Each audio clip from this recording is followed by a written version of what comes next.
अस्सलाम नाजरीन, welcome to बदलती राय। मैं हूं मोना आलम। नाजरीन, आपके सामने फिर हाजिर हैं तमाम अपने सवालात और आज के मौजूआत के साथ। सबसे पहले टेबल करेंगे नाजरीन, आज हमारी कोशिश ये है कि पूरे प्रोग्राम को हम इसी हवाले से ओरिएंट करें। वज़ीर आज़म इमरान खान का एक रोज़ा दौरा बलोचिस्तान, जहाँ पर वो कुछ तरक्याती जो प्रोग्राम्स हैं वहाँ पर भी उन्होंने खिताब किया, वहाँ पर भी उन्होंने इजहार ख्याल किया और संग बुनियाद रखा काफ़ी सारे इस किस्म के प्रोजेक्ट्स का। और अमन व अमान की सूरत हाल के हवाले से भी नाजरीन मच नीडेड ब्रीफिंग वज़ीर आज़म इमरान खान को दी गई। पहले सवाल का पहले हम एक रुख कर लें, फिर उसके बाद मजीद इस पर बात करते हैं।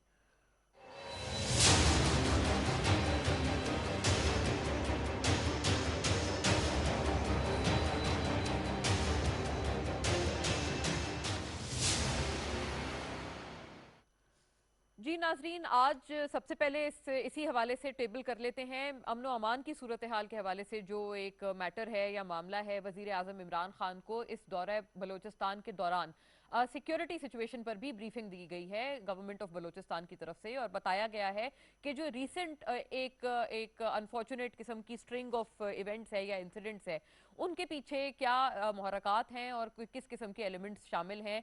जैसे कि हमने एक निजी होटल पर इस किस्म का एक ब्लास्ट देखा था, और उसके बाद फिर उससे पहले भी, बल्कि इससे कबल भी इस किस्म के वाकयात हम देख रहे हैं कि रोनमा हो रहे हैं बलोचिस्तान में। और इंटीरियर मिनिस्टर जनाब शेख रशीद बाकायदा तौर पर काफ़ी दफ़ा ये इजहार ख्याल अपना करते हुए कह चुके हैं कि टीटीपी की तरफ से कलदम जो है इस किस्म की सरगर्मियां या इस किस्म की थ्रेट्स हमारे बड़े शहरों में भी मौजूद हैं और बलोचिस्तान के हवाले से भी मौजूद हैं। नाजरीन, बलोचिस्तान के बिलखुसूस जो सिक्योरिटी के हालात हैं या अमन अमान की सूरत हाल है, हमें पता है कि एक नहीं मुतअद्दिद इस हवाले से ऑपरेशन हुए हैं। और जो पूरा जो एक थॉट था वो इस अभी थोड़े रोज पहले तक ये था कि एफसी, क्योंकि हालात बेहतर हो गए थे क्वेटा में और जो सिक्योरिटी सिचुएशन थी वो काफी काबिल इत्मीनान थी, तो इसके हवाले से फैसला ये किया गया था या ये एक अंदाजा था या ख्याल था कि एफसी को क्वेटा शहर से निकाल दिया जाए और जो पुलिस है, पुलिस पूरी तरह से क्वेटा शहर की जो रिस्पॉन्सिबिलिटीज हैं अमन अमान के हवाले से वो संभाल लें। लेकिन इस पर्टिकुलर इंसिडेंट के बाद से ये फैसला सामने आया कि क्योंकि ऐसा करना इस वक्त मुनासिब नहीं लग रहा, तो लिहाजा इस फैसले को मजीद डेफर किया जाए। अब ऐसे में नाजरीन ज़रूरत क्या है, ज़रूरत वक्त क्या है? हम मल्टीपल ऑपरेशंस देख चुके हैं, वहाँ के लोकल्स के हवाले से भी हमने बहुत मरतबा बात की है। ये कहा है कि लोकल्स के जो वहाँ पर जो मकामी लोग हैं उनके एहसास महरूमियों को दूर करने के लिए, उनके डेप्रिवेशन के एहसास को दूर करने के लिए जो कुछ बन पड़ सकता है वो रियासत पाकिस्तान को करना चाहिए। ऐसे में नाजरीन तरक्याती मंसूबे भी ये हुकूमत भी मुतारिफ मतलब मुतअद्दिद उन्होंने जो तरक्याती मंसूबे हैं इस लिहाज से इस दफ़ा कराए हैं वज़ीर आज़म इमरान खान का जो आज का खास तौर पर दौरा है उसमें।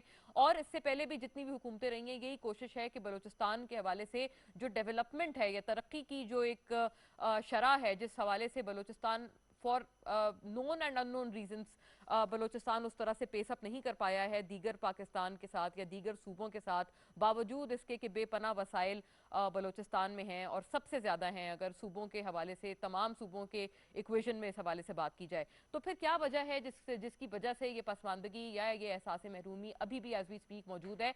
और क्या ये सिक्योरिटी सिचुएशन से भी उसी तरह से इसके ताने बाने जुड़ते हैं? ये एक बहुत ज़रूरी सवाल है जो कि आज हम इस पहले सेगमेंट में टेबल करने जा रहे हैं। मेरे साथ बड़ा पर्टिनेंट एक जो गेस्ट पैनल है वो आज तशरीफ फरमा है और हम तमाम से जो उनके एनालिसिस हैं उनके थ्रू थोड़ी सी डिडक्शन करने की कोशिश करेंगे कि इस मसले का आखिर क्या हल है और इसके सॉल्यूशंस पर बात करने की हमारी कोशिश है।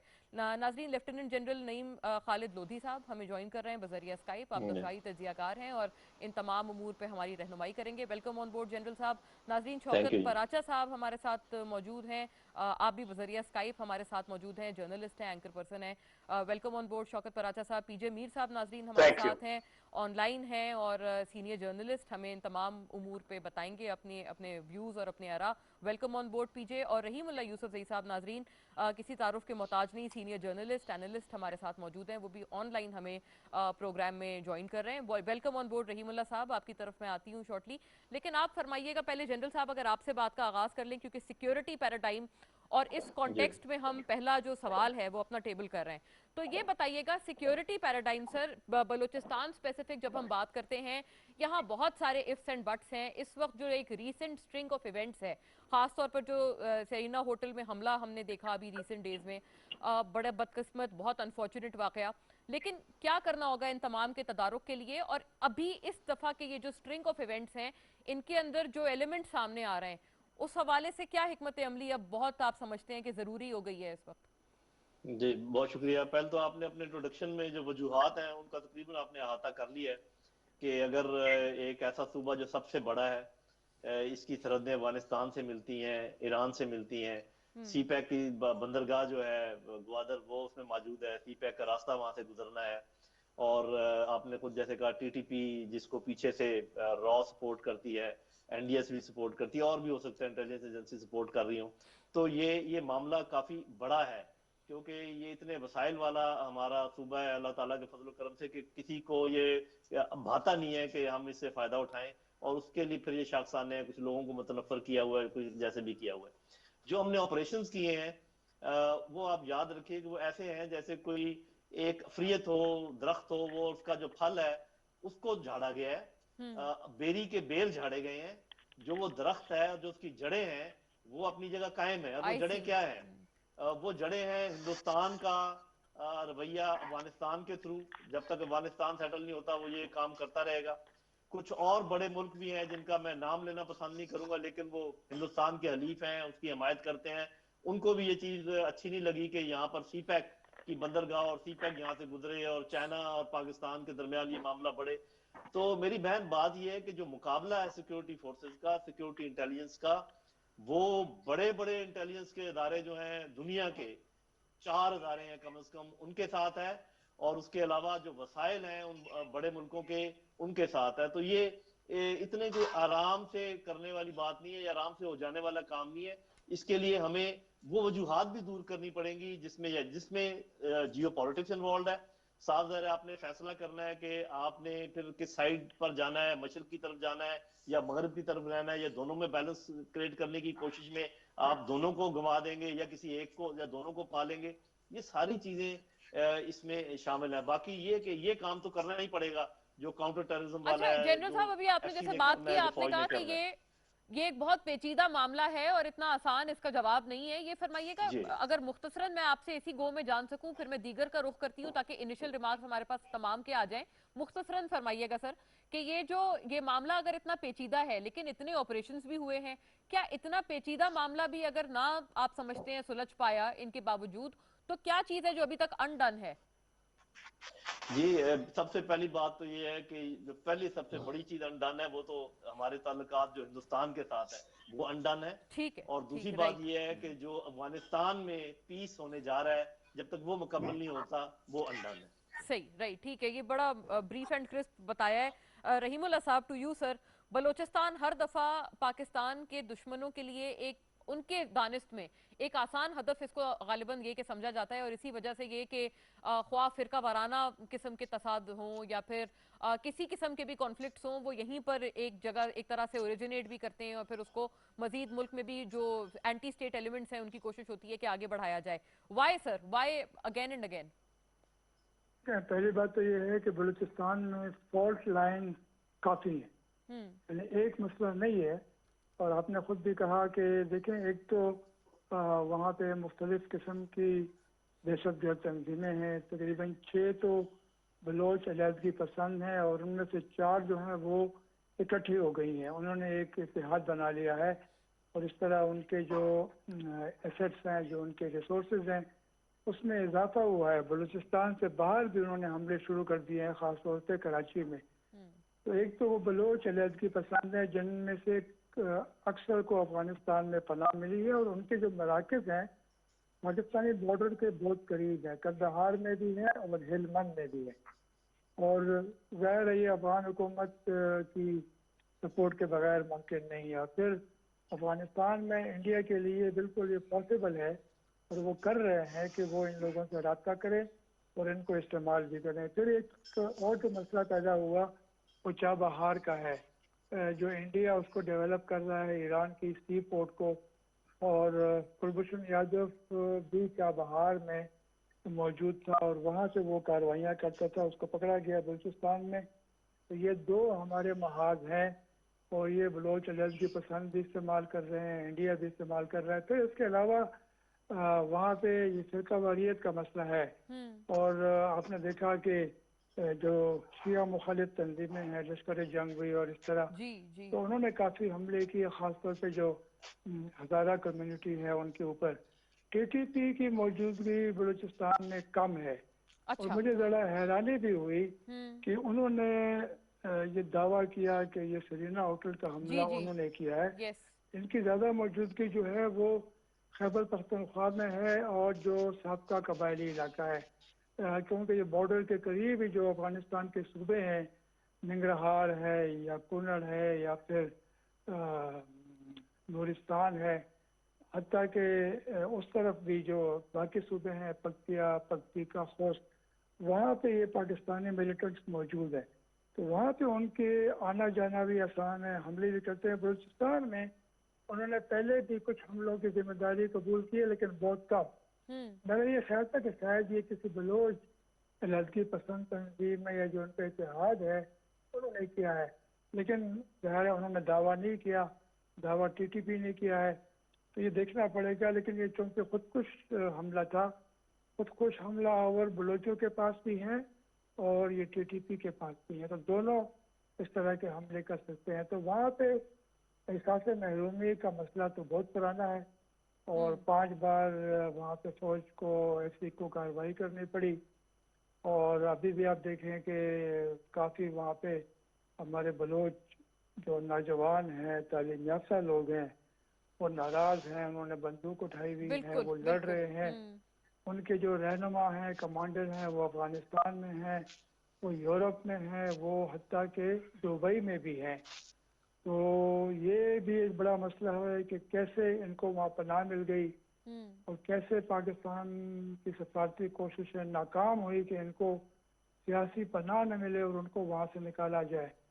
तो मुश्किलात तो काफ़ी हैं, लेकिन ये बातचीत का जो दौर शुरू हुआ था पिछली हुकूमत में, जो बलोच लड़की पसंद है, हरबियार मरी है या खान अफकलात जी हैं, जी जी। सुलेमान दाऊद, वो बातचीत आगे नहीं बढ़ सकी। नहीं बढ़ सकी, और जब ठीक है। से डॉक्टर अब्दुल मालिक वज़ीर आला थे, वो खुद गए थे, कुछ मुलाकातें हुई, उसके बाद फिर कोई ऐसी नई कोशिश हमने नहीं देखी।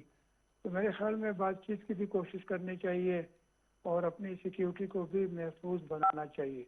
सही। रहीमुल्लाह साहब, मैं ज़ाहिर है वापस आती हूँ और जिस पसमानदगी का आपने जिक्र किया और सियासी एतबार से हमें क्या करना चाहिए, सियासी तौर पर किस तरह की एंगेजमेंट हम कर सकते हैं बलूचिस्तान के अवाम से, ये हम तफसीली तौर पर जो हमारा अगला सेगमेंट है, दूसरा सेगमेंट है, वहाँ ये तमाम सवालात टेबल करेंगे। लेकिन पीछे साहब, if I may know from you, ये जो रहीमुल्लाह साहब ने एक बात फरमाई है, ये बड़ी पर्टिनेंट एक बात है कि उन्होंने कहा है कि जो एक बातचीत का सिलसिला या एंगेजमेंट का सिलसिला था जो पिछले अदवार में शुरू हुआ, वो कह रहे हैं उसमें अभी फिलहाल कोई इस तरह की खातिर ख्वाह पेशरफ्त सोफार देखने में नहीं आई है। आपका इसके बारे में क्या ख्याल है? क्या ये बात दुरुस्त है? और अगर वाकई दुरुस्त है तो किस तरह से हम इस पेशरफ्त को मजीद फिर आगे इंश्योर करें, क्योंकि इसके बगैर काम नहीं चल रहा।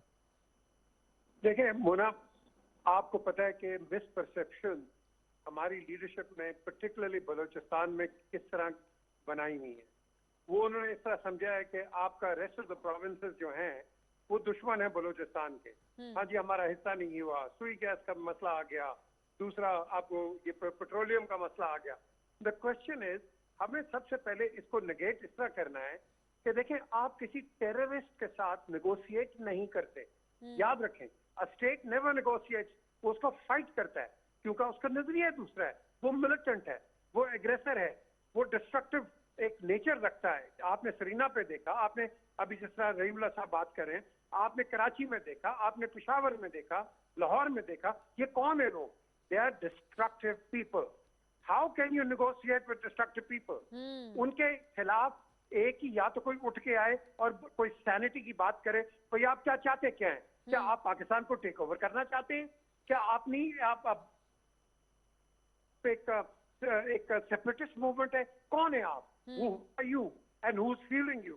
ये करना है। और मिसपरसेप्शंस पे आपकी बलूचिस्तान की लीडरशिप काफी खराब भी हुई है। आप खुद बॉस कमेटी मेरे साथ, अगर आपको याद है, हमने रिवर वोल्गा के ऊपर आपने डॉक्टर मारी का इंटरव्यू किया था। वो आदमी किस तरह चेंज हुआ है मुझे बताओ ना।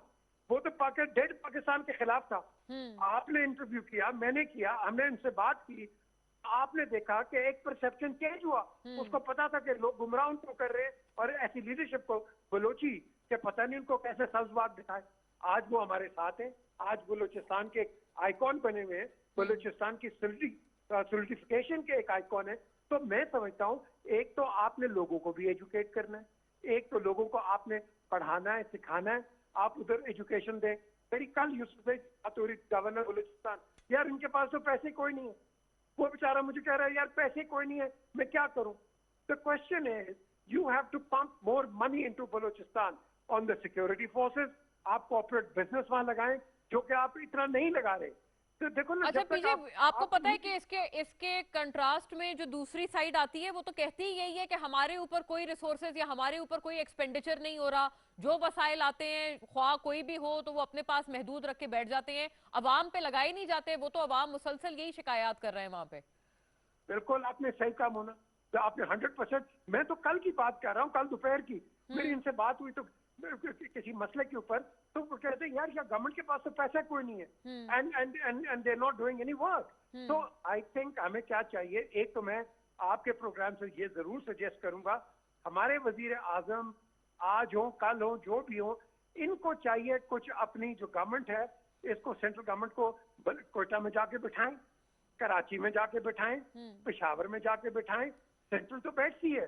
तो जब तक आप हेड ऑन नहीं करेंगे, क्योंकि हम बदकिस्मती से मैं कहता हूँ टेंडर से चलने वाले लोग हैं हम। ठीक है PJ, hold on to that point please. ये आपकी आवाज में वैसे भी थोड़ी सी डिस्टॉर्शन है, लेकिन आपके बहुत कॉन्क्रीट किस्म के जो इनिशियल रिमार्क्स हैं वो मेरे पास आ गए। मैं आपकी तरफ दोबारा लौटती हूँ with further probe on the same matter.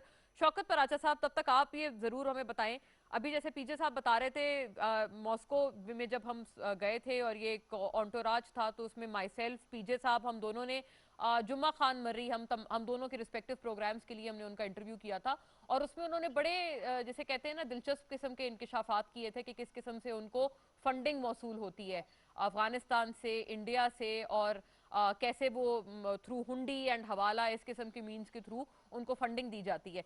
ये बताइएगा, इसमें दो व्यूज हैं। एक पीजेस का आपने व्यू सुना, वो कह रहे हैं कि कोई बात नहीं होती अटैकर से या स्टेट के खिलाफ इस किस्म के जो लोग होते हैं उनसे कोई नेगोशिएशन स्टेट नहीं करती। दूसरा रहीमुल्ला साहब का जो व्यू है वो बिल्कुल एक जाहिर है इसके मुनफरिद एक और व्यू है इसके कॉन्ट्रास्ट में। वो ये कह रहे हैं कि आपने जो पहले नेगोशिएशन शुरू की थी सेपरेटिस्ट या ऐसे एलिमेंट्स के साथ, वो मजीद आगे बढ़ाने की जरूरत है। अब आपका क्या ख्याल है, ये दो बड़े कॉन्फ्लिक्ट और जिसे कहते हैं कि बिल्कुल पोल्स अपार्ट ये दो व्यूज हैं, आप किसके साथ साइड करते हैं? Thank you very much. बिलाखिर मेरी बारी आ गई बात करने की। बात यह है कि एक तरफ तो हम ये कहते हैं कि वहां महरूमियां हैं, या तो हम इनकार कर दें कि वहां पर तरक्की है, वो लाहौर के बराबर है, वो कराची के बराबर है, वो पेशावर के बराबर है, वहाँ सड़कों का जाल ऐसे ही बिछा हुआ है, वहाँ इंडस हाईवे बनी हुई है, वहां पर मोटरवेज बने हुए हैं। सुई गैस निकली थी सुई से 50s में, तो 80s में आकर वो कोयटा को मिली। आवारान दुनिया में शायद पाकिस्तान में वाहिद डिस्ट्रिक्ट है जहाँ पक्की सड़क नहीं है। बिल्कुल डिस्टेंसेस इतने हैं कि वहां ना बस मिलेगी ना गाड़ी जा सकेगी। अगर हम गवादर जाएं जहाज पे, तो वहां अभी भी गवादर में रिफ्यूलिंग फैसिलिटी नहीं है। इस्लामाबाद से अगर जहाज गवादर जाए तो उसे या तो कराची से रिफ्यूलिंग के लिए रुकना पड़ता है या कोयटा में रुकना पड़ता है। तो इस पूरे बैकग्राउंड में अगर वहां पर कोई कहे कि जी हमारे यहाँ महरूमी है, तो हमें इनकार नहीं करना चाहिए, ठीक है। दूसरी बात यह है कि हमने वहां कोई स्टेबिलिटी भी नहीं रहने दी। अगर 2018 से पहले और 2013 से पहले रादर कोई हुकूमत तोड़ी गई वहां इस मुल्क में सूबाई हुकूमत थी, तो वो सिर्फ बलूचिस्तान की हुकूमत थी। सनाउल्लाह ज़हरी की हुकूमत टूटी थी और ये बाप पार्टी भी बनी थी, दूसरी पार्टियां भी बनी थी। फिर नवाब अकबर बुगटी जो बड़ा लॉयल था पाकिस्तान का, उसके बारे में आप हरबियार या जुम्मा खान या बरामदाग को कंपेयर नहीं कर सकते। Nawab Akbar Bugti was a loyal towards Pakistan. General साहब को मालूम है मैं क्या कह रहा हूँ, मैं किस कॉन्टेक्स्ट में कह रहा हूँ। उसको किस तरह से मार दिया गया, तो फासले बहुत ज्यादा हैं। अब मैं ये नहीं कहता कि ये हुकूमत या कोई पिछली हुकूमत, हमारा एक नेग्लेक्ट हुआ है और दैट्स अ क्रिमिनल नेग्लेक्ट। अभी आज जो वहां पर मोटरवे के लिए, सी पैक के लिए रादर जो सड़कें बन रही हैं, ये बहुत पहले बन जाई थी कि खुशदार से बसीमा जा रही है, बसीमा से होशाब है, होशाब से आवरान है, अब मतलब है नेटवर्क है, ये बहुत पहले बन जाना चाहिए था। अब बात ये है कि मीर हरब्यार, मरी, बरामदाग या दीगर हैं, माजी में भी बलोचों के खिलाफ एक्शन हुआ, 70s में हुआ, तो 80s में, लेट 80s में जियाउल हक या जियाउल हक के बाद ये लोग वापस आ गए थे। अख्तर मेंगल साहब के वालिद साहब इसी तरह बाहर गए हुए थे, वो मॉस्को में रहते थे, वो वापस आ गए थे। यानी आप कह रहे हैं एक्शन के आप हक में नहीं है, आप कह रहे हैं कि बातचीत और यही जो इसकी वाहिद इसकी राह है वो है, क्योंकि एक्शन करेंगे तो रिजेंटमेंट इससे मजीद बढ़ेगी, जैसे कि अभी तक जो हमने सूरत हाल देखी है ये। लेकिन बातचीत आगे बढ़ाने के लिए भी तो कोई एक प्लान होना चाहिए, एक एसओपी उसके लिए भी सेट होने चाहिए। ये बिल्कुल दुरुस्त बात है कि अगर बात करनी है तो उसकी स्ट्रेटेजी क्या होनी चाहिए, प्लान ये तो नहीं हो सकता ना पराचा साहब के वहाँ इस किस्म के लोग हमला आवर रहे और फिर इनसे हम लोग बातचीत भी करते रहे, इनके साथ हम एक अपीजमेंट की पॉलिसी रखें और वो हमला आवर रहे। दैट कैन नॉट हैपन जी। नहीं, आप बातचीत तो टीएलपी से भी करते हैं ना, यानी टीएलपी के साथ भी आप मुआहदे भी कर लेते हैं, फिर कलअदम करार देते हैं, फिर आपकी टीम चली जाती है बातचीत करने के लिए। इमरान खान साहब ने वजीर आजम पाकिस्तान ने तो तालिबान के साथ भी मुज़ाकरात किए थे।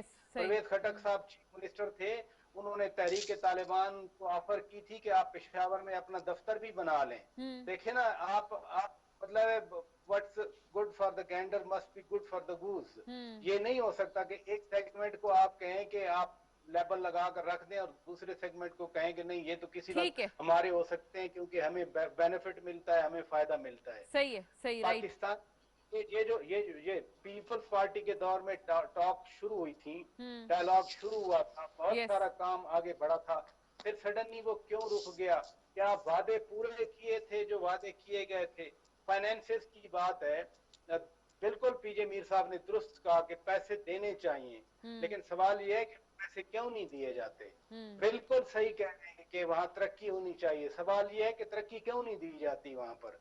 अगर तरक्की नहीं दी जाती, यकीन करें नहीं, अवाम को तो ये शिकायत है ना पराचा साहब, अवाम को ये शिकायत है पैसे बहुत मिलते हैं लेकिन वो पैसे हम तक नहीं पहुंचते, वो जो अच्छाई है, जो कुछ वो चीजें हैं, वो बेनिफिट्स अवाम तक नहीं पहुंचते, तो ऐसे पैसे का क्या फायदा? मैं अलाउ मी, मैं जरा एक तो सिर्फ एक सेकंड जी प्लीज मुकम्मल करें ताकि मैं आगे बढ़ूं। सिर्फ एक सेकंड जी एक सेकंड। जो सीडीए का बजट होता है ना इस्लामाबाद का, 10 साल पहले, एक साल का मैं फिगर बता रहा हूँ, सीडीए इस्लामाबाद का बजट कम था, उस वक्त 18वीं तरमीम नहीं आई थी। सीडीए इस्लामाबाद का बजट ज्यादा था, पूरे बलूचिस्तान का बजट कम था। 22 अरब रुपए इधर के थे, 11 अरब रुपए थे बलूचिस्तान के लिए। ये ना कहें मेरे सामने बात। ठीक है, ले 18वीं तरमीम से आप पहले की बात कर रहे हैं, ये आपने खुद ही अपने जो रिमार्क्स हैं उनमें फरमाया है। अच्छा ये बताइएगा इस पे जनरल साहब बताएं, अभी शौकत साहब का ये ख्याल है कि बजट भी नाकाफी है, बजट बढ़ाएं, दूसरी तरफ वो खुद कह रहे हैं कि 18वीं तरमीम से पहले, 18वीं तरमीम के बाद के अगर सिनेरियो देखें तो अवाम तो वहां के यही शिकवे शिकायत करते हैं क्योंकि हमारी तरफ लोगों को बहुत मिल रहा है, जो सारे लोग हैं जो बरसरे इक्तदार हैं उनके पास है, लेकिन वो हम पे स्पेंडिंग उसकी नहीं है। ब्रीफली प्लीज, फिर मैं इसका मौजू एक चेंज कर लेती हूँ, इस पूरे टॉपिक को मैं वाइंड अप कर रही हूँ सिक्योरिटी वाले को। मैं थोड़ा सा आपको ये बता दूं कि मुझे कुछ एडवांटेज इसलिए है कि खुफदार में मैं कमांडर रहा हूँ, खुफदार का पूरा इलाका देखा हुआ है, कोयटा में मैं बहुत रहा हूँ, मैं पूरे बलूचिस्तान में घुमा फिरा हूँ, लोगों से मिला हूँ। ये सिचुएशन हमने जैसे कहा ना कॉम्प्लेक्स है, तो इसका जवाब सिंपल नहीं है। ये जितने मेरे भाई कह रहे हैं ये सारे काम करने के हैं। अगर कोई ये कह रहा है बातचीत करना चाहे वो सही कह रहा है, अगर कोई ये कह रहा है कि सख्ती से निपटा जाए वो सही कह रहा है। सख्ती से निपटने वाले एलिमेंट्स और हैं, बातचीत जिनके साथ करनी है वो एलिमेंट्स और हैं, और ये जो पैसा लगता नहीं है, ये मैं प्राचा साहब से एग्री नहीं करता कि बलूचिस्तान को अपने हिस्से से कम मिला है या जितना मैं भी एग्री नहीं करती कि मेरा भी ख्याल ये कि अपने हिस्से से ज्यादा मिला है। सिर्फ ये है कि उनके सरदार पैसे खाते रहे हैं, उन्होंने अवाम में पैसा लगने नहीं दिया। जी ये शिकायत आती है अवाम की तरफ से कि वो अवाम पर डायरेक्ट जाके खर्च करे। अब जाके वहां पर ऐसे प्रोग्राम बने हैं, अभी फौज ने कुछ काम किया है जो बगैर सरदारों के किया है, और अभी जो हुकूमत ये कोशिश कर रही है कि पैसा सीधा ऑन ग्राउंड लगे। पैसा मिलता रहा है, पैसा जाया होता रहा है। ये जो मुफ्ती साहब की बात कर रहे हैं, अल्लाह उनको गरीक रहमत करे, उनके दर्जात बुलंद करे। आमीन जी। वो जितना सुई के इलाके में डेवलपमेंट का काम करने का हुकूमत कहती थी, सब कहते थे पैसा मुझे दे दो, वो उनको मिल जाता था, और वो हमें नहीं पता वो किधर जाता था, उन्होंने जमीन पर नहीं लगाया। और ये मैं ऑथेंटिक बात कर रहा हूँ, मैंने आपको पहले बता दिया कि मैं कहाँ कहाँ से होकर आया हूँ। तो मेरा ख्याल है कि सारे काम करने की जरूरत है, बातचीत करने की जरूरत भी है, प्यार भी किया जाए, उनके साथ सख्ती की जाए, जो दुश्मनों के कहने पर उनसे पैसे लेके काम कर रहे हैं, डेवलपमेंट को इंश्योर किया जाए और एक इक्विटेबल डिस्ट्रीब्यूशन ऑफ वेल्थ वहां पर की जाए, तो इंशाल्लाह हालात वहां ठीक हो सकते हैं। जी ठीक है, राइट। रहीमुल्लाह साहब, व्हाट्स योर व्यू? वाकई ये जो बात है तमाम लोग अपने एक्सपीरियंस से बता रहे हैं, जैसे जुम्मा खान मरी का तस्करा हुआ, उनका इंटरव्यू मैंने भी किया है, पीजे साहब ने किया। फिर वहां पर जब हम गए, एक ऑन्टोराज गया था of which I too was a part, तो उसके वहां पर जाकर जो हम लोगों ने वहां के लोगों को, मकामी लोगों को इंटरव्यू किया, वो यही कहते हैं कि जी जो चीज होती है, इवन सीपेक के हवाले से उन्होंने ये कहा कि ये जो एक्सपेंडिचर है कि हमारे ऊपर नहीं है। जी बिल्कुल, आप देखें ना कि जुमा खान का आपने नाम लिया, पहले वो पाकिस्तान के खिलाफ बातें करता रहा, उसके लोग लड़ते रहे, लेकिन उसने अपने व्यूज को चेंज कर दिया, जो भी वजूहात थी, और फिर उसको तकरीबन माफी मिल गई, वो वापस आ गया। तो ये भी एक तरीका तो है ना कि आप अपने दुश्मनों को अपने साथ मिलाने की कोशिश करते हैं, ताकि वो आपके दुश्मनों के हाथों में न खेले। अब देखें, मैं जो आपसे कह रहा था ना कि बिल्कुल जनरल साहब ने सही कहा कि आप हर एक से बात नहीं कर सकते, आप हर एक को माफी नहीं दे सकते। कुछ लोग ऐसे हैं जो मुनासिब हैं, जो बात करना चाहते हैं, या जो मजबूरन उनकी सफ़ों में शामिल हो गए हैं। तो आप देखें, ये खान ऑफ कलात जो है, उसको बेगलार बेगी भी कहते हैं, यानी खानों का, नवाबों का नवाब, सबसे बड़ा जो सरदार है वो खान ऑफ कलात है। ये सुलेमान दाऊद साहब जो हैं, ये इस वक्त जो बरतानिया में हैं, उनको सियासी पनाह मिली है। मैं उनसे मिलकर आया था वहाँ पर लंदन में। वो देखें, वो कहते हैं कि जी मुझे बातचीत करने में कोई हर्ज नहीं है, मैं बात करना चाहता हूँ, लेकिन मुझे जमानत कार चाहिए। जी, फिर मैंने कहा जमानत कार कौन होंगे, कौन जमानत देगा? वो कहते हैं पाकिस्तान की फौज। वो कहते हैं कि फौज के बगैर हमारे मसले हल नहीं होंगे, और हम ठीक ही हुकूमत से बात करेंगे, जो सियासी हुकूमत है, मुस्तक़िल हुकूमत है, लेकिन फौज जमानत देगी, जमानत दे, देखिए ये हमारे यहाँ जो हकायक हैं, तो उसमें अब ये भी है ना कि अफगानिस्तान की हुकूमत, इंडिया की हुकूमत, सब कहते हैं कि जी फौज से बात करेंगे। ये एक तासुर पैदा हो गया है कि फौज ही सब कुछ है, और जो बाकी सिविल हुकूमत है उसके इख्तियारात शायद कम है या जो भी है। तो ये तासुर सही या गलत जो भी है, मेरे ख्याल में काफी हद तक सही है। तो वो उसको फिर आपको देखना पड़ता है, ताकि अगर बातचीत करनी है उन लोगों से जो रीजनेबल लोग हैं, तो फिर उसमें फौज का हिस्सा होना चाहिए। वैसे भी ये सिक्योरिटी का मामला है, फौज के बगैर ये मसला हल नहीं होगा। ठीक है, रहीमुल्लाह साहब, अलाउ मी। फौज ने जो काम किए हैं बलूचिस्तान में, वहाँ पे कोयले की जो बड़ी बड़ी कानें हैं चमलांग में, उसको फाल किया, बड़ा फायदा हुआ लोगों को। यहाँ फाटा में हम लोगों ने खुद जाकर देखा है कई बार, जो वहाँ पे तरक्याती काम फौज ने किए वो बेहतरीन क्वालिटी के, सब टाइम पे काम मुकम्मल हो गया। जो सिविल इंतजामिया के हवाले किया गया, सब में देर हो रही है, सब में कहा जा रहा है कि ये सही काम नहीं हुआ। ये कुछ हकायक को तो हमें मानना पड़ेगा, जैसे भी है, लेकिन ये हकीकतें हैं। और मैं समझता हूँ कि ये जो पैसे की बात है, तो जाहिर है ये जो लोग आपकी सपोर्ट करते हैं, और ये जब हुकूमत में होते हैं तो बड़े पाकिस्तान के वफादार होते हैं, जब हुकूमत से बाहर हों तो फिर ये पाकिस्तान के खिलाफ बात करते हैं। रहीमुल्लाह साहब, मुझे इजाजत दीजिएगा, मैं तो बात ठीक है, पैसा इनको न मिले तो फिर ये बड़े एतराज करते हैं। ये तो आपको पता है ना, करेक्ट, कितने लोग इस वक्त हुकूमत में हैं, जब ये अपोजिशन में थे तो ये कैसी बातें करते थे। तो ये चूंकि ये भी एक तजाद है जिसके ऊपर हम चाहते हैं मजीद इसके ऊपर बात करें। रहीमुल्लाह साहब, अलाउ मी, ये अपने थोड़े से देर के लिए सर अपने कमेंट्स रिजर्व कीजिएगा, मैं इस पर टॉपिक भी चेंज करती हूँ। और पहला जो इसका अगला जो सवाल है नाजरीन, इस हवाले से मुलाहिजा कर लेते हैं, सवाल की तरफ रुख करते हैं, फिर मैं पीजे और शौकत पराचा साहब, जिनके व्यूज अभी हमने इसी मैटर पे जाहिर है एक कंक्लूसिव उनसे रिमार्क लेना है, फिर उसके बाद जो ये दूसरा तरक्की के हवाले से या तरक्याती मंसूबों के हवाले से हमारा सवाल है, उस पर भी व्यूज तमाम के चाहिए। तो पहले मुलाहिजा कर लें सवाल, फिर आगे बढ़ते हैं।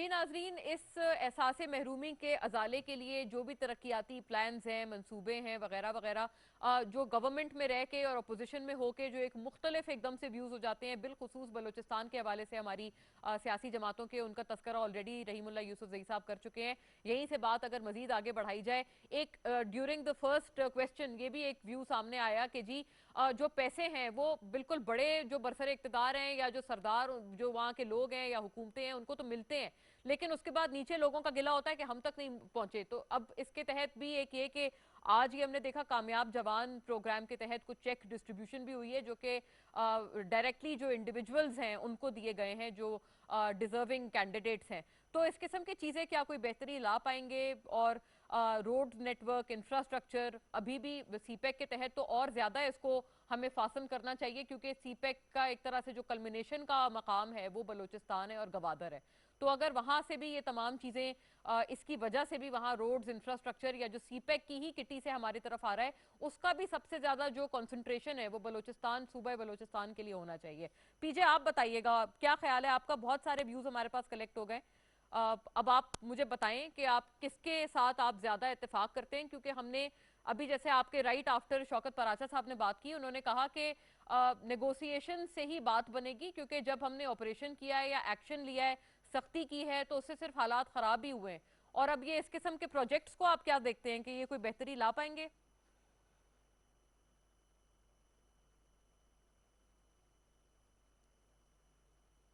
ओके, पीजे साहब का ऑडियो हम दोबारा इसको मैं I will have to get back to that. Paracha साहब, आप सेम क्वेश्चन टू यू, ये जो प्रोजेक्ट्स हैं आप क्या समझते हैं इनसे कोई बेहतरी की उम्मीद रखी जाए या नहीं? ये बिल्कुल बड़ा वैलिड क्वेश्चन है और बड़ा टाइमली क्वेश्चन है कि डेवलपमेंट प्रोजेक्ट से सूरत हाल बेहतर होगी या नहीं होगी। देखिए ना, मेरा कंटेंशन इनिशियली है यही, ये जो कहा गया ना कि पैसे सिर्फ सरदारों को मिलते हैं, माजरत के साथ जब आप हैंड पिक्ड करेंगे, जो बलूचिस्तान जाते ही नहीं है, जिनको बिठाया इस्लामाबाद जाता है कि आप आ जाओ, कोई सेनेटर बन के आ गया, कोई एमएनए बन के आ गया, उन्हीं को पैसे मिल गए, वो मैरियट में बैठेंगे, वो कोसार मार्केट में बैठेंगे, वो सीरीना में बैठेंगे, वो एमएनए हॉस्टल में सोएंगे, जिनका राब्ता ही नहीं रहता वहां पर।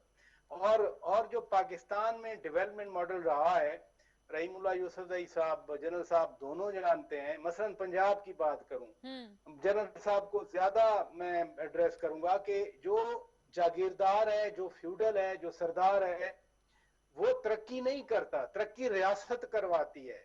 अगर वो गुजरांवाले का डिप्टी कमिश्नर है तो उसकी कोशिश होगी कि वो गुजरांवाला में मैक्सिमम तरक्की करवाए। वो गुजरात का है, वो शेखुपुरा का है, वो सियालकोट का है, वो फैसलाबाद का है, वो टोबर टेक सिंह का है, यानी अगर वो सन ऑफ द सॉइल है उस डिस्ट्रिक्ट का है तो उसकी कोशिश होगी कि वहां तरक्की करवाए। सही, हाँ, ये भी एक बिल्कुल ठीक है, वैलिड है कि जितना पाकिस्तान के अंदर ये जागीरदार होगा, सरदार होगा या इंडस्ट्रियलिस्ट तरक्की करवाते हैं, उनकी फैक्ट्रियों के लिए रोड चाहिए, ये वो चाहिए। सही है, हाँ, मतलब उनके भी स्टेक्स होते हैं, ठीक है, हाँ, ये भी सरदार से तवक्को रखें, उसको पैसे दें, इस्लामाबाद में बिठाकर उससे तवक्को रखें कि वहां अपने गांव में वो तरक्की होने दे, वो तो नहीं होने देगा। अगर वो तरक्की हो गई, लोग खड़े हो जाएंगे तो उसकी तो सरदारी, उसका चिफ्टैन खत्म हो जाएगा। रियासत बाकी सूबों में ये समझ गई, बलूचिस्तान के लिए उसको समझना आई। जिंदगी पता है बलूचिस्तान में क्या है? ये घर नहीं है, वहां पर झोपड़ों में लोग रहते हैं। ये जो छोटे छोटी लकड़ियां इकट्ठी करके, मैंने खुद अपनी आंखों से जाके देखे, और दूर नहीं कि कोई कोयटा से कोई 400-500 किलोमीटर दूर, बल्कि कोयटा के सराउंडिंग में देखे हैं ऐसे घर, ऐसे मकानात। आपको याद होगा पराचा साहब, 2018 में गालिबन आप भी उस जर्नलिस्ट टोंटोराज का हिस्सा थे और मैं भी आपके साथ, हम लोग जो गए थे, हम तमाम ने अपने प्रोग्राम्स किए थे वहां से, हम गवादर गए थे और आपने वहां पर ये तमाम व्यूज वहां के लोगों से भी सुने थे। जाहिर है हम तमाम इस चीज के इस तरह से एक शाहिद हैं। तो इसलिए अगर हम कहें ना कि ये जो वहां के पॉलिटिशियन हैं, जब एक तो पिक एंड चूज नहीं होना चाहिए, जो जेन्युइन रिप्रेजेंटेटिव है उसने जाके लोगों को जवाब देना है, उसी ने लोगों को सवाल करना है। अच्छा, ये बड़ी एक मुनफरिद बात है, ठीक है। जी पीजे आप बताइएगा, मैं आपके पास इससे पहले आई थी तो गालिबन ये आपकी आवाज में मुझे आई कुडंट हियर यू। एक ये बड़ी वैलिड बात है, दिस ऑल्सो होल्ड्स वेट, ये जो अभी शौकत पराचा साहब ने की है कि मकामी लोगों को अगर आप उनको रिप्रेजेंटेशन देंगे, वही मकामी लोग ही बलूचिस्तान को रिप्रेजेंट करें हमारे सियासी सेटअप में, तो क्योंकि वहां के लोग तो ये शिकायत करते हैं कि जिन जिन लोगों की नुमाइंदगी है वो कहते हैं भाई हमारा इनसे ताल्लुक नहीं। देखिए, सबसे पहले आप पूरे पाकिस्तान की जब बात करती है ना, तो आपकी जो एंटायर लीडरशिप है, गवर्नमेंट हो, अपोजिशन हो, ये सारे चले जाते हैं बाहर। शौकत पराचा साहब ने बिल्कुल सही बात की है। बलूचिस्तान की जो लीडरशिप है वो इस्लामाबाद में आके बैठ जाती है। तो काम किसने करना है पीछे? I totally agree with him. आप जब लोकल रिप्रेजेंटेशन नहीं लोगे, जिसने रहना वही है, मरना ही वही है, तो आप कैसे डेवलप करोगे? ये तो इनको पैसे मिलते, किसी को पीपीएल से मिलते थे, और वहां आपको पता है कि फिर क्या सिचुएशन हुई है। सही बात। जब उसने कहा कि जी मुझे चेक मत दो, मुझे कैश दो, फिर आप देख लें कि अस्तानिया क्या बन गया। आपने देखा कि वहाँ ग्रुपिंग ऐसी बनी हुई है सरकारी सिस्टम की कि आप अंदाजा नहीं लगा सकते। तो बेसिकली आई एग्री, आप इनको पढ़ाओगे वहां तो होगे, अगर पैसा आपने इनको दिया तो कुछ नहीं होगा। नवाब अकबर बुक्ति को आपने दिया था, क्या कितनी की डेवलपमेंट होगी थी मुझे बता दो। आप मुझे बता दें, आप एप्पल टू एप्पल बात। तो द क्वेश्चन इज, लेकिन पीछे अभी आपने गालिबन पराचा साहब को सुना होगा, शौकत पराचा साहब का ये ख्याल था कि वो जो ऑपरेशन था जो बुक्टी साहब के खिलाफ और फिर सारा जो कुछ हुआ उससे सिर्फ मामलात बिगड़े, कुछ बेहतरी नहीं हुई। और उन्होंने कहा जो दीगर सेपरेटिस्ट हैं, ये इब्राहिम दाग या जुमा खान मरी, उनसे इक्वेट नहीं कर सकते हैं बुक्टी को। नहीं, बिल्कुल सही है, आई टोटली एग्री। क्योंकि वो एग्रेवेट इस तरह हो गई क्योंकि आपने मिसपरसेप्शन क्रिएट करवा दी। ऊपर से हिंदुस्तान ने जो क्या किया, वो जाके व्हाइट हाउस के बाहर आपने देखा नहीं, वो दो लड़के वो बैठे हुए थे, फ्री बलोचिस्तान।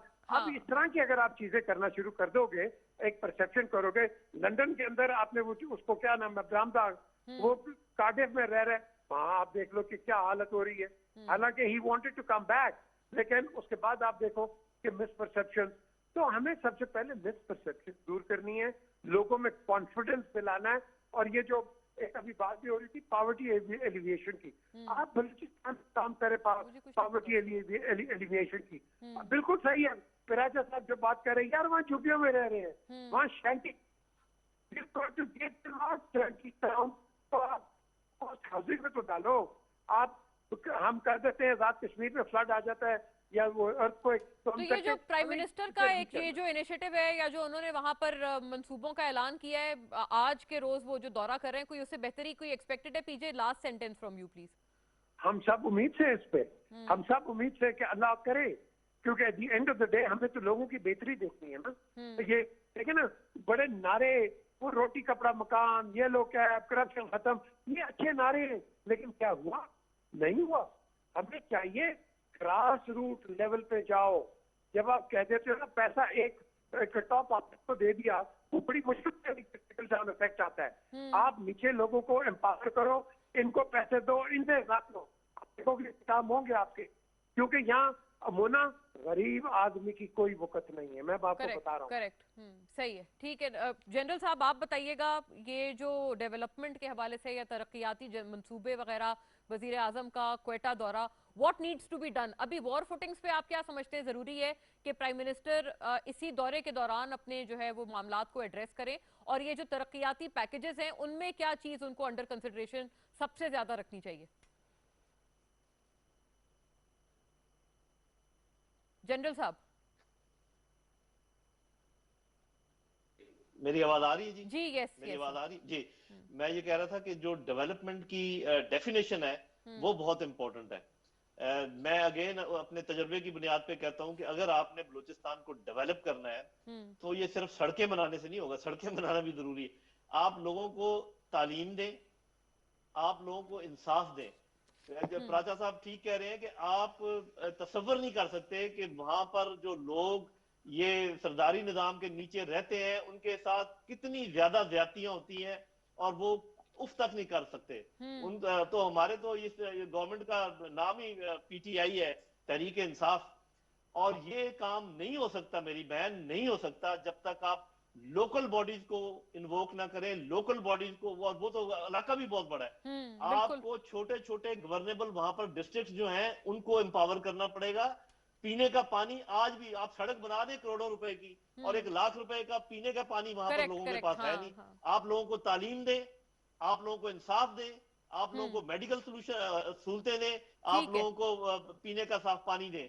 ये तरक्की है, और तरक्की हमेशा पूछी जाती है उन लोगों से जिनके लिए आप तरक्की कर रहे होते हैं। आप और हाँ, मैं यहाँ बैठ वो के ही डिसाइड नहीं बताएंगे, कर सकते कि बिल्कुल सही आपको बात है। हम तरक्की करेंगे जी, आपको हम ये बना एब्सोल्युटली, देंगे और वो बना देंगे। एब्सोल्युटली। उनसे पूछें कि उनसे उनको क्या पूछें, चाहिए, हाँ। तब आपको पता चलेगा कि वो क्या मांगते हैं। जी रहीमुल्लाह साहब, ये सेहत, तालीम, साफ पानी, ये तमाम चीजें हैं जो इस वक्त जरूरी हैं बलूचिस्तान के अवाम के लिए। और ये जो रोड्स या इंफ्रास्ट्रक्चर का एक नेटवर्क है, जाहिर है उससे भी यहाँ इस सेंस में तो ये जरूरी है कि कम से कम लोकल्स को कोई जॉब मिलेगी, कोई रोजी रोटी का उनके इंतजाम होगा, एटलीस्ट आना जाना, ये तमाम चीजें कोई उनके लिए आसान होंगी, क्योंकि बिल्कुल डिस्कनेक्टेड है बलूचिस्तान के शहर और तमाम जो अजला हैं आपस में।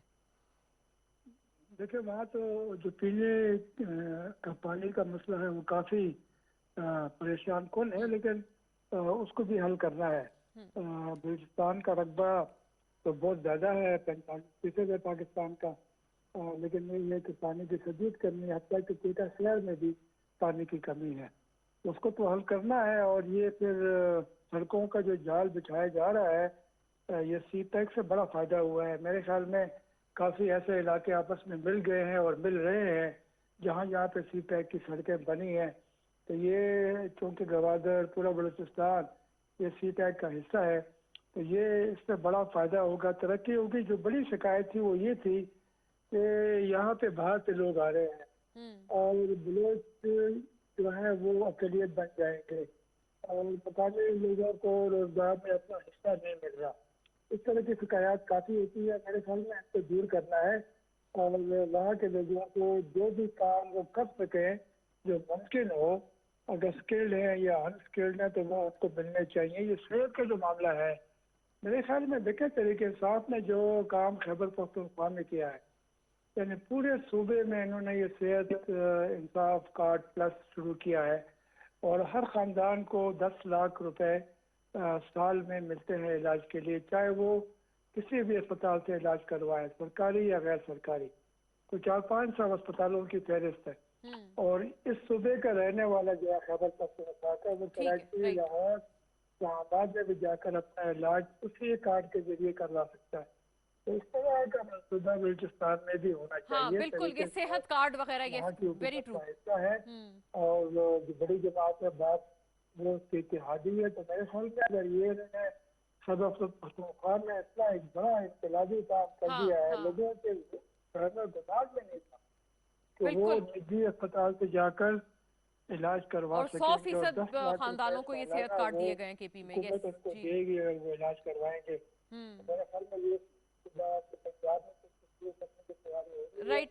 रहीमुल्लाह साहब, please allow me, I will have to wind up sir, मेरे पास क्योंकि वक्त की कमी है, बिल्कुल वक्त खत्म हो गया है, I will have to wind up. लेकिन बड़ी पर्टिनेंट सर आपने गुफ्तगू, एंड ऑफ कोर्स ये सेहत कार्ड के हवाले से जो ये आखिरी पार्टिंग कमेंट ये काफी वैलिड के केपी के जो तर्ज है उसके ऊपर बलूचिस्तान में भी सेहत कार्ड वहाँ के लोगों में तकसीम किए जाएं और तमाम को ये सहूलत मैसर हो। तमाम हजरात का नाजरीन बहुत शुक्रिया। I like to mention lieutenant general Naeem Khalid Lodhi, जनाब रहीमुल्लाह यूसुफजई, जनाब पीजे मीर, जनाब शौकत पराचा हमारे साथ आज की इस बहुत ज़रूरी नशिस्त का हिस्सा थे। इंशाल्लाह सी यू अगेन नाजरीन, अल्लाह हाफ़िज़।